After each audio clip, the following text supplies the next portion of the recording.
ఆదిలాబాద్ జిల్లా ఇంద్రవెల్లి మండలం కిస్లాపూర్లో నాగోబా జాతర సందర్భంగా నేడు నిర్వహించే దర్బార్కు అధికారులు సర్వం సిద్ధం చేశారు. గిరిజనుల సమస్యల పరిష్కారం కోసం ప్రతి ఏటా నిర్వహించే దర్బార్కు అధిక సంఖ్యలో హాజరు కానున్నారు గిరిజనులు. దర్బార్లో అధికారులు పాల్గొననున్నారు. ఎన్నికల కోడ్ నేపథ్యంలో నాగోబా దర్బార్లో ప్రజా ప్రతినిధులు పాల్గొనడం లేదు. మరిన్ని వివరాలు మా ప్రతినిధి సాయన్ అందిస్తారు. రైట్గా నాగోబా జాతరలో ప్రధాన ఘట్టం నాగోబా దర్బార్. దానికి సంబంధించిన ఏర్పాట్లన్నీ కూడా ఇప్పటికే ముమ్మరంగా జరిగాయి. ఈరోజు దర్బార్ నిర్వహించబోతున్నారు. దానికి సంబంధించిన దర్బార్లో ప్రజాప్రతినిధులు, అదేవిధంగా అధికారులు, గిరిజన నేతలు పెద్ద సంఖ్యలో కూడా హాజరు కాబోతున్నారు. దానికి సంబంధించిన ఏర్పాట్లన్నీ కూడా పూర్తయ్యాయని చెప్పుకోవచ్చు. మనతో మాట్లాడడానికి ఐటీడీపీ గారు ఉన్నారు. చెప్పండి మేడం, దర్బార్ యొక్క ప్రాముఖ్యత ఏంటి? ఈరోజు 31 జనవరి నాడు దర్బార్ ఉంటుంది. ఈ దర్బార్ రోజు అందరు ప్రజలు వస్తారు. మన నుంచి వీళ్ళ దగ్గర ఏమైనా గ్రీవెన్స్ ఉంది, ఏమైనా డిపార్ట్మెంట్ సంబంధించి గ్రీవెన్స్ ఉంది, వీళ్ళు ఇస్తారు. మన ఒక పెద్ద స్టాల్ అక్కడ ఏర్పాటు చేయడం జరిగింది. అక్కడ అందరు ఆఫీసర్స్ అన్ని శాఖ నుంచి వస్తారు.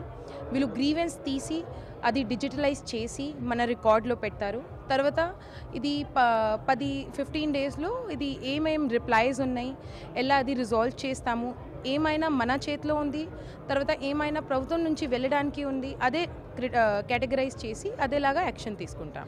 ఈరోజు ప్రజా దర్బార్ నిర్వహించబోతున్నారు. దర్బార్కి సంబంధించిన ఏర్పాటు ఎట్లా ఉన్నాయి మేడం? ఇక్కడ అన్ని అరేంజ్మెంట్స్ ఐటీడీ ద్వారా ఏర్పాటు చేయడం జరిగింది. ప్రజల కోసం కూర్చోడానికి, ప్రజల కోసం డ్రింకింగ్ వాటర్, శానిటేషన్, టాయిలెట్స్ అన్నీ ఏర్పాటు చేయడం జరిగింది. ఆల్రెడీ ఇప్పుడు చాలా భక్తుగণ వచ్చారు. మన గ్రీవెన్స్, మన హాస్పిటల్ అన్ని సహకార్యాలు కూడా యూజ్ చేస్తారు. ఈ సంవత్సరం పెద్ద 6 బెడెడ్ హాస్పిటల్ కూడా ఏర్పాటు చేయడం జరిగింది. అక్కడ ఎవరైనా భక్తుగణకి జ్వరం నుంచి, ఏమైనా ప్రాబ్లం నుంచి, చిన్న ప్రాబ్లం కూడా ఉంది, అందరు డాక్టర్స్ స్పెషల్గా ఉన్నారు. ఎక్స్రే మషీన్స్, బ్లడ్ టెస్టింగ్ కోసం అది అన్నీ కూడా ఉన్నాయి. ఇంకా కూడా అన్ని సహకారాలు ఐటీడీ ద్వారా మంచిగా ఉన్నాయి అండ్ భక్తుగణ చాలా సంతోషంలో ఉన్నారు. ప్రజా దర్బార్లో ఏ నాయకులు పాల్గొనబోతున్నారు, మంత్రులు ఏమన్నా పాల్గొనబోతున్నారు? ఇప్పుడు మీ అందరికీ తెలుసు, ఇప్పుడు ఎమ్మెల్సీ ఎలక్షన్స్ కోసం మోడల్ కోడ్ ఆఫ్ కండక్ట్ ఉంది. బట్ ఇది ప్రజల నుంచి మన ఆదివాసీ లీడర్స్, నాగోబా జాతర కమిటీ నుంచి తర్వాత దూరం నుంచి వచ్చే ప్రజలు, స్పెషల్గా మేస్రామ్ పరివార్ నుంచి వస్తారు. వీళ్ళు మన దగ్గర వాళ్ళు గ్రీవెన్స్ పెడతారు అండ్ మన నుంచి రిజాల్వేషన్ అయింది. సో ఈ నాగోబా జాతరలో ప్రధానంగా ఘటనటువంటి ప్రజా దర్బార్లో గిరిజనుల సమస్యలను ఏవైతే ఉన్నాయో, ప్రజా సమస్యలు ఇక్కడ చెప్పుకోబోతున్నారు. సమస్యలను పరిష్కరించేందుకు ప్రభుత్వ దృష్టికి ఎట్లా తీసుకెళ్తారో, ఎట్లా పరిష్కారం చెప్పండి.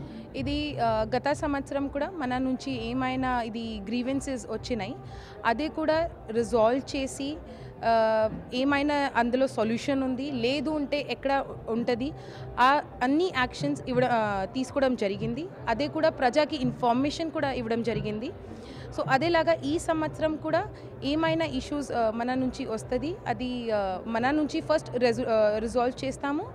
తర్వాత ఏమైనా మన చేతిలో లేదు, ప్రభుత్వం నుంచి పాసిబుల్ ఉంటే అక్కడ కూడా డిపార్ట్మెంట్కి రాసి అదే కూడా రిజాల్వ్ చేస్తాము. మొత్తానికి చూసుకున్నట్లయితే మరికొన్ని గంటల్లో ప్రజా దర్బార్ నిర్వహించబోతున్నారు. దానికి సంబంధించిన ఏర్పాట్లన్నీ కూడా అధికారులు సర్వం సిద్ధం చేశారని చెప్పొచ్చు. ఎన్నికల నేపథ్యంలోనే ప్రతినిధులు ఎవరైతే ఉంటారో వాళ్ళు హాజరు కాలేకపోతున్నారు.